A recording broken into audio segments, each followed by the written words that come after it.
Isaac Del Toro est-il sur la sellette chez UAE? Après les grosses rumeurs de transfert de Paul Sexas chez UAE, l'entourage de Del Toro a déclaré qu'il ne souhaitait pas rester si Paul Sexas venait chez UAE. C'est donc la question qu'on va se poser aujourd'hui dans ce podcast. Est-ce que Del Toro va partir de chez UAE? Bref, on est parti pour Sport Cycling. Bon, alors si vous n'avez pas trop suivi les rumeurs, beaucoup de rumeurs ont affirmé que Del Toro allait partir de chez UAE à cause de Paul Sexas. En effet, les nombreuses rumeurs sur Paul Sexas qui vient chez UAE se décuplent. On sait que la UAE est l'un des plus gros budgets. Il serait prêt à offrir beaucoup à Paul Sexas, notamment un salaire qui serait décuplé, mais aussi beaucoup d'autres choses que nous ne savons pas et qui resteront secrets. Mais donc, ça impacterait directement Del Toro. Del Toro serait donc, avec sa famille, en train de demander à UAE si Paul Sexas viendrait. Car, tout simplement, s'il viendrait, ça le mettrait en numéro 2. Car Paul Sexas est bien plus jeune et aurait bien plus de talent donc. Mais est-ce que c'est vraiment le cas aujourd'hui? Ça, on va jamais le savoir, parce que les rumeurs restent des rumeurs pour Paul Sexas. Mais en tout cas, moi, je suis persuadé que l'entourage de Del Toro, c'est vrai, sont en train potentiellement de chercher un plan B. Parce que ça permettrait, on va pas se cacher déjà, de détacher Del Toro d'un leader comme Pogačar, par exemple. Et donc, ça permettrait vraiment que ce soit le véritable ultime leader, un peu comme Paul Sexas chez Decathlon. Mais alors, ça inverserait un peu les rôles, dans le sens où cette fois-ci, Paul Sexas, lui, ce serait lui cette fois-ci qui serait un peu le second leader. Et est-ce que ce serait bien, sincèrement? Moi, j'ai des doutes, dans le sens où aller dans une formation où potentiellement on peut te faire sauter en 6 secondes, où il y a un autre leader qui est le leader incontesté mondial, qui a tout raflé au Tour de France, je sais pas si c'est la meilleure idée. Surtout que l'on sait que parfois, avec son ami Nicolas Prudhomme, il a eu quelques problèmes avec Pogačar. Et est-ce qu'ils vont réussir à s'entendre? Ça, je ne sais pas. Et surtout, est-ce qu'ils auront la même alchimie qu'avec Del Toro? Ça me paraît compliqué. Mais en tout cas, ça, pour moi, Paul Sexas, je pense pas que ce soit l'idée la meilleure. Parce que c'est quand même vachement risqué. Parce qu'à tout moment, tout le wagon pète. À tout moment, ça fait complètement valser sa carrière. Et du coup, Del Toro, est-ce que ce serait pas lui le mieux placé, dans le sens où, quand tu regardes Del Toro, il a le choix. Il pourrait aller sincèrement, il pourrait aller dans n'importe quelle équipe. Podium au Tour de France à 23 ans, c'est exceptionnel, sachant qu'il était normalement coéquipier de Pogačar. C'est quand même, pour moi, il a un peu tout. Il peut aller où il veut. Et à part chez UAE, où il y a Pogačar, pour moi, il sera le leader incontesté. Alors, bien évidemment, en termes d'étapes, calmez-vous, j'ai pas dit qu'il allait être le leader incontesté, par exemple, face à un Mathieu Van Der Poel sur Paris-Roubaix. Calmez-vous. Mais en tout cas, Del Toro, est-ce que ce serait pas le mieux placé aujourd'hui?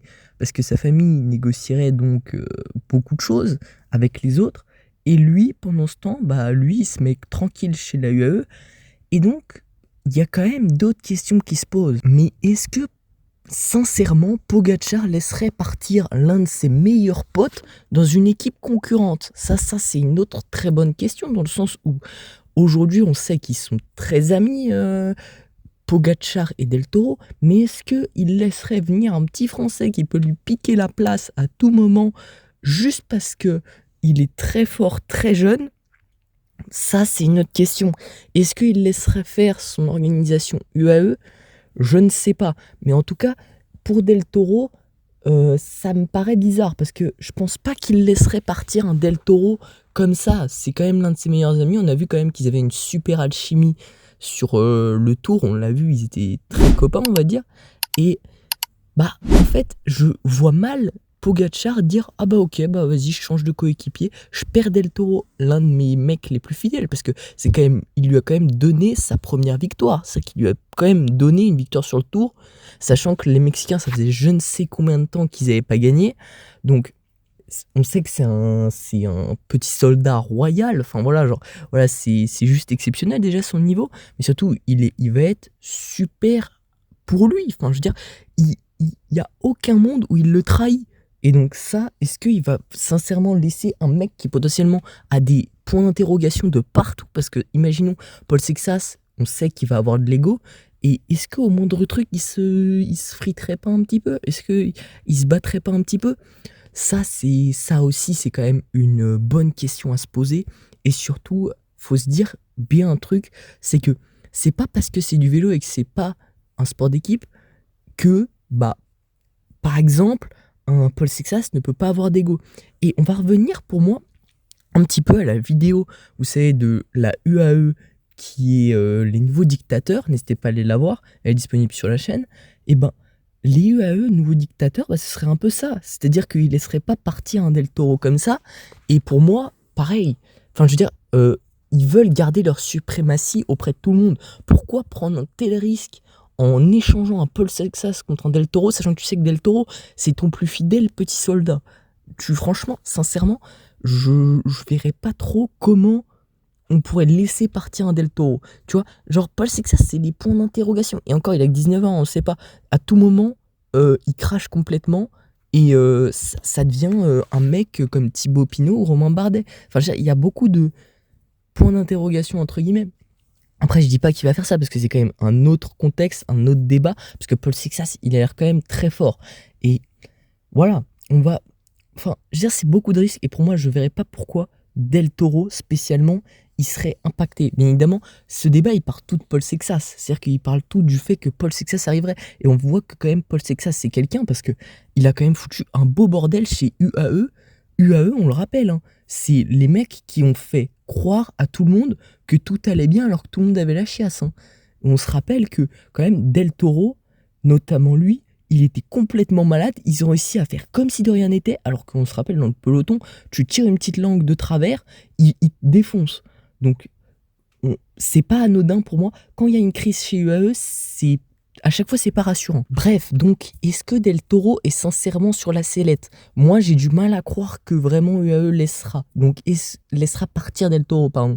Donc, c'est pour ça que je me dis que j'ai beaucoup de mal à croire que Del Toro soit vraiment sur la sellette. C'est-à-dire que je me dis, est-ce qu'ils vont prendre ce risque? Sincèrement, je ne vois pas comment ils peuvent prendre ce risque. Sincèrement, ils seraient complètement fous. Après, est-ce que aussi ce serait pas la sécurité de miser sur un Paul Sexas pour l'avenir? Parce que Paul Sexas, vraiment, là, pour le coup, c'est le vrai avenir. Hein.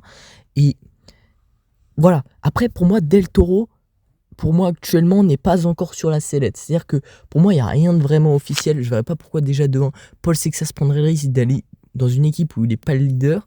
Et de 2, je pense que si jamais, même si Paul Sexas arrivait, je sais pas sincèrement si la UAE laisserait partir le Del Toro comme ça. C'est-à-dire s'il lui dirait ouais, bon bah merci pour le travail, mais bon, ciao. Personnellement, j'aurais beaucoup de mal. Mais après, je sais pas. Mais pour moi, pour l'instant, non, il n'est pas sur la sellette. Mais ça va être compliqué. Clairement, ça va être compliqué pour la UE de le tenir s'ils prennent Paul Sexas. Hein, je te le dis sincèrement. Je pense que Del Toro va vouloir se casser en mal et en propre. Parce que potentiellement, là, c'est le 3e gars. Hein, potentiellement, il est derrière Pogacar et Paul Sexas. Et franchement, c'est dur. Parce que du coup, il va avoir de moins en moins de courses pour gagner. Parce que sur les critériums, sur les 2 autres grands tours, soit il y aura à un moment donné Pogacar sur l'un des 2 grands tours. Sinon, pour le critérium Paris-Nice ou encore un grand tour, il va se faire doubler par un Paul Sexas, par exemple. Donc voilà, ça me paraît compliqué. Donc actuellement, il n'est pas sur la sellette encore, mais en tout cas, va falloir se méfier va falloir regarder un peu l'actualité sur Paul Sexas. Bref, si vous avez aimé ce petit podcast, n'hésitez pas à liker, partager, à vous abonner, ça fait toujours plaisir. On a pu répondre à cette question qui, pour moi, qui a beaucoup de points d'interrogation dans le sens où, pour moi, ça n'aurait pas beaucoup de sens, mais on ne sait jamais dans le monde du vélo. Donc voilà, n'hésitez pas, voilà, franchement, ça fait toujours plaisir d'agrandir la communauté. Bref les gars, c'était Sport Cycling, bye bye.